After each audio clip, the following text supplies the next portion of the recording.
Wonderful to see the Japanese Grand Prix at Suzuka in the spring, but there were two grass fires trackside today. They brought out the red flag, plus a big shunt for Jack Doohan in the Alpine and Fernando Alonso beaching the Aston Martin coming out of the first Degner. So a very interrupted second practice for the Japanese Grand Prix. Practice one was okay, but of course the track was picking up grip. There were some lessons learned about the tyres, about the degradation being not too bad, and therefore potentially it might still be a one-stop strategy at Suzuka, despite this being the hardest in the Pirelli compound range. The compounds themselves, particularly the medium and the soft, a little bit softer than last year, in the hope that we might have a two-stop strategy. Well, that's what they said anyway. I don't really mind. I quite like one-stop races.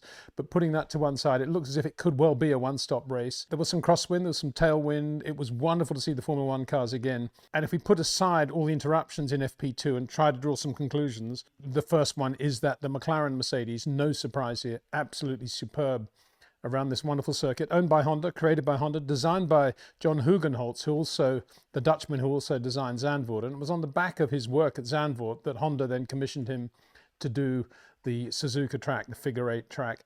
McLaren looked brilliant. I thought Lando Norris, as I mentioned to Cameron a little bit earlier this week, totally in tune with Suzuka. His touch was great. And one of the key elements, I think one of the ways in which you can really see if a driver's confident and how well he's facing up to the challenges of Suzuka is through turn 6 at the top of the S's. It's the right-hander, which leads, of course, into 7, Dunlop, as it's also known, the long left-hander, which then has a straight afterwards.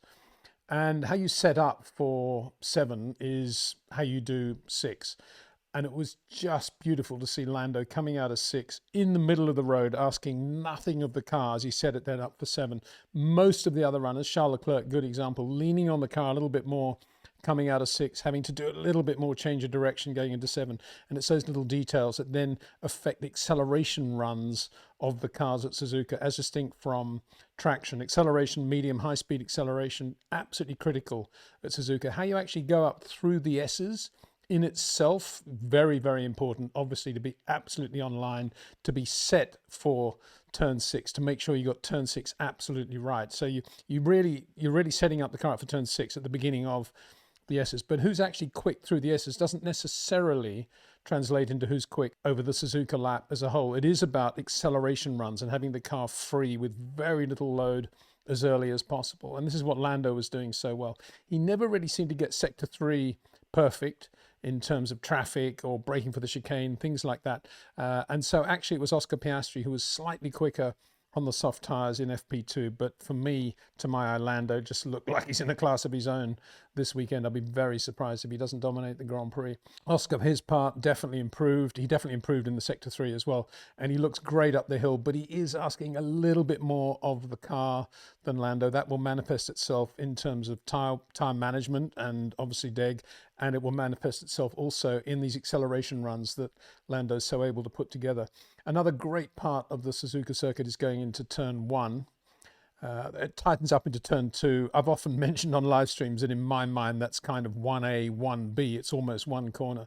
And the beauty of turn 1 is it does have this camber, and you can go in a little bit quicker than you feel the car can do. But providing you use the camber with the front of the car, you can really gain speed through there, and to the point where you can actually give it throttle between 1A and 1B or turn 1 and 2. Pierre Gasly, I thought, looked absolutely brilliant through that today, the way he's using the front of the car. Very sad to see Jack Doohan have that shunt going into 1A. I'd say 90% of the problem there is he wasn't given a run in FP1, just put into the car for FP2. Jack had raced at Suzuka before in Asian F3, but it's basically he was a rookie going into this in a Formula One car. They gave Ryo Hirakawa, who is their nominated reserve driver, a run in FP1. I suppose that's okay. He's Japanese, it's a Japanese Grand Prix. But because of that lack of practice, and because he wanted to get on with the program, and because he's an oversteer driver with great car control, Jack Doohan went into 1 with the DRS still open, which ultimately I think falls under the heading of poor management from the garage. And I feel very sorry for Jack for that, because he should never have really been put in that position of having to push so hard so soon with things like that rising to the surface. And then it was a big shunt. It's always going to be a big shunt if you have oversteer going into 1.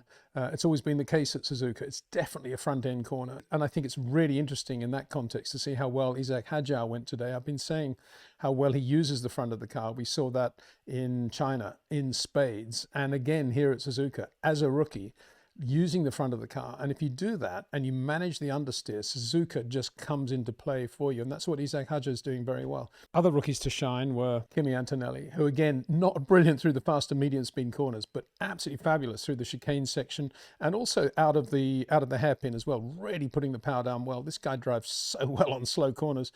And that's not to be patronizing. That's to say, wow, this guy, he's going to get some results, because think how many slow corners there are in Formula One these days. So yeah, he's doing very well. And the other driver I thought he did a very good job was Oliver Behrman in the Haas. He did have an updated floor, but he was pretty near Esteban Ocon. And Ocon is very quick around Suzuka. And actually, I should add also to the rookie list of honor list today, Gabriel Bortoleto, who was also very quick in the other Sauber, right up there with Nico Hülkenberg, a little bit like Oliver Behrman versus Esteban Ocon. So good performance from both those two guys. Let's just talk about some of the other teams. Mercedes, very, very good. George Russell, as expected, super quick around Suzuka, but absolutely on the limit. No margin for error at all in the laps that George is putting together, compared with the way Lando is able to drive the McLaren with that softer touch, using about the same amount of road in terms of going into corners and coming out, but doing it with a softer touch, giving himself a little bit more. And as a result, partly because of Lando's touch and partly because the McLaren has such a big sweet spot now, he's able to have more margin for error. And I think that will show up in the race. And it's difficult to imagine that Mercedes can do a lot more with their car at the moment. It is a very quick car, but it's an edgy car still compared with the McLaren.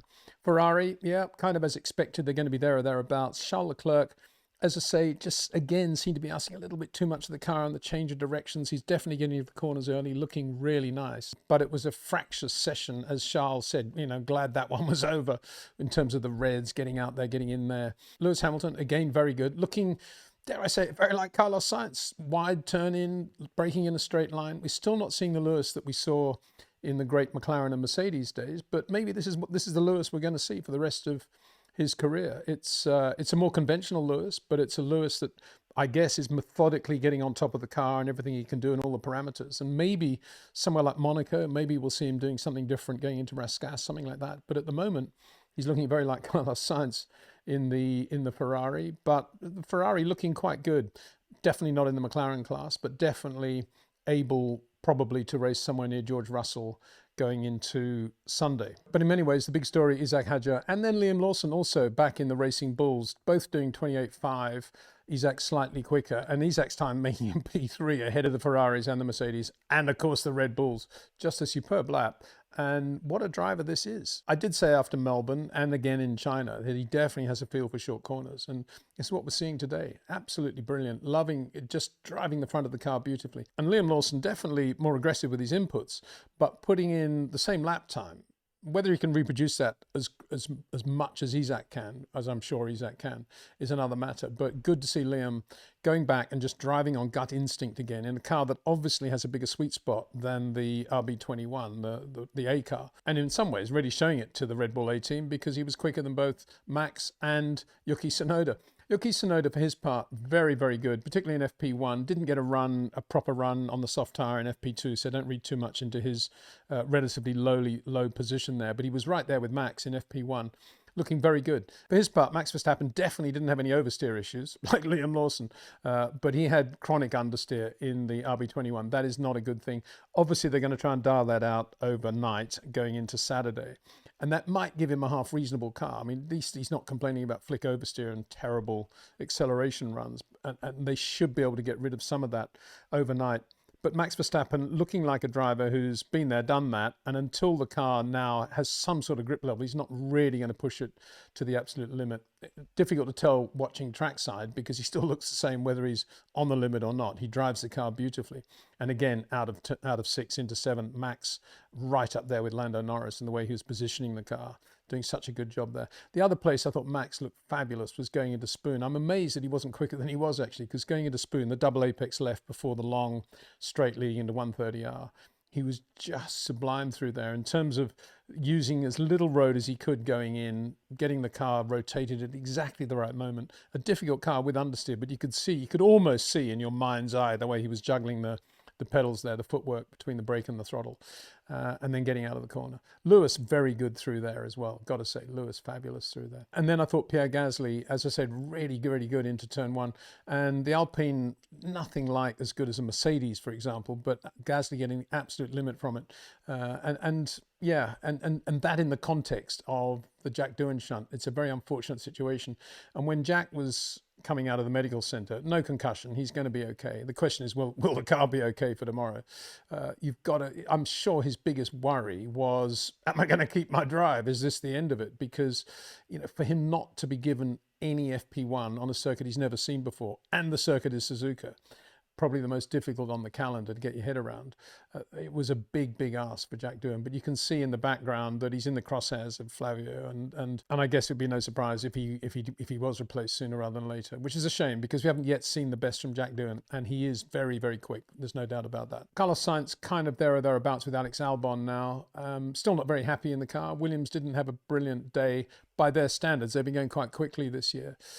So it's still kind of sad to see Carlos there in the Williams. And at one point, even, I think, got confused in the pit lane where he was supposed to be stopping, the red car or the blue car. Yeah, such is life. And the other team not to have a good day was Aston Martin. But before we get on to that, a quick word break just to tell you about Ayrton Senna's Lotus 98T Renault, the car he drove in '86. When he won only 2 Grand Prix, but 8 poles, and was unbelievably competitive throughout the season. I remember it well. I was at Williams, of course. And just to let you know that REC Watches, one of our new partners on this channel, have produced the most amazing timepiece around this car, taking an aluminium plenum tube, which is basically the upper inlet manifold, and reforging the aluminium from that into this exquisite timepiece. You can see the actual workings of the watch in this glass case, and it is just wonderful to have that sort of thing on your wrist, knowing that there is a part of Ayrton's iconic black and gold Lotus 98T close at hand. REC watches do other cars as well, but at the moment this of course is the crown jewel. And just to let you know, you can order this watch with a 10% discount by going to the Peter code in the description below this video. And now back to Friday practice at Suzuka. Yeah, Aston Martin, Fernando. I've often talked about Fernando's unbelievable car control, which you never see because it's all in footwork, and the way he just manages the car with the brake and throttle after quite an aggressive initial violent turn-in. And I often get viewers asking, you know, why don't they ever rate Fernando right up there with the very best with Max or Charles or Lewis? And I say, well, it's because he does have this weird initial turn in, you know, it's really aggressive, and that's the way he drives. He just loves to be able to do that with the car, and providing he's got the car going, then he knows he's got the confidence in his own ability to handle that with his footwork. And at 9 times out of 10 it works for him, but it didn't work for him out of Degner 1. Well, going into Degner 1 he did one of these, classic Fernando, and the car just went like that. And I don't know, I'm not going to say it's because he's a little bit older now, and a younger Fernando would have held that moment. I think if you combine the energy he puts into that initial input with the characteristic of these cars, they're still bouncing. They're still getting bouncing around Suzuka, and probably had a bit of bouncing on the rear as well. And probably the card isn't giving him a lot of feel, and it just went straight off. And you know, that is one of the downsides to Fernando's initial turn in like that. So in closing, I guess the final thought is McLaren, Oscar Piastri versus Lando Norris. Please advise. Oscar quickest again. Lando looks to be quicker over the lap. Lando should get the pole. Lando should win this one. But if he has an issue or Oscar gets the pole, it's going to be very difficult again for McLaren to manage. China was okay because there were some cars between them, but here they could very easily be on the front row of the grid, and then, you know, it's going to be a problem for Zach Brown to think about how he's actually going to manage that. But having said that, as I say, for me, the advantage, looking at the way Lando is driving today, it looks like one of those Lando Norris weekends coming up. So yeah, should be good. Suzuka looking wonderful in the spring, and the Red Bulls too looking wonderful, I thought, in white with some red. Honda white, Honda red in celebration, is that the right word? Or farewell to Honda after all the success they've had with them. This is their last year with Honda. They're moving to Ford next year. Honda are going to Aston Martin. And here at the Japanese Grand Prix at Honda's circuit, in those colours, really nice. And reviving thoughts of that wonderful 1960s Formula One car and Richie Ginther winning the 65 Mexican Grand Prix. It was the last ever race for the 1.5 litre Formula One cars. Beautiful car, that. Very, very quick. Of course, at high altitude, V12, transverse mounted V12. First win for Goodyear tires as well. And Red Bull kind of reminding us of the livery, if nothing else. And I think Max quite impressed with what that car looked like and what it was doing. Anyway, good to see that respect for heritage. Can't say the same for F1 though. Got to say this at the end.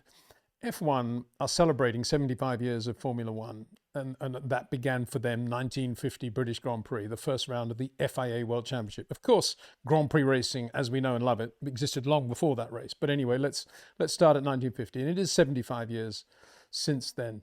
And as a result, quite a lot of stats are now coming out of Liberty Formula One from some department there. I don't know what, but anyway, they've got the right people, I guess, statisticians, to talk about the heritage of the sport going back 75 years. And this was in the program at the Australian Grand Prix. And this is stuff not edited by the local editors of the race programs at individual races. This is the stuff supplied by Liberty F1 to the local program editor, and it's an official F1 Liberty program. And here you can see the list of world champions since 1950. Jim Clark won it twice, but he didn't according to this. Jim Clark with an E won it twice. Can you believe that? Can you believe the misspelling of Jim Clark's name in an official F1 statistical page? It's an absolute disgrace, I think. And then also constructors. It's an interesting idea that the statistician department there came up with, which is to nominate the drivers or to mention the drivers that were part of the constructors winning championship in any given year.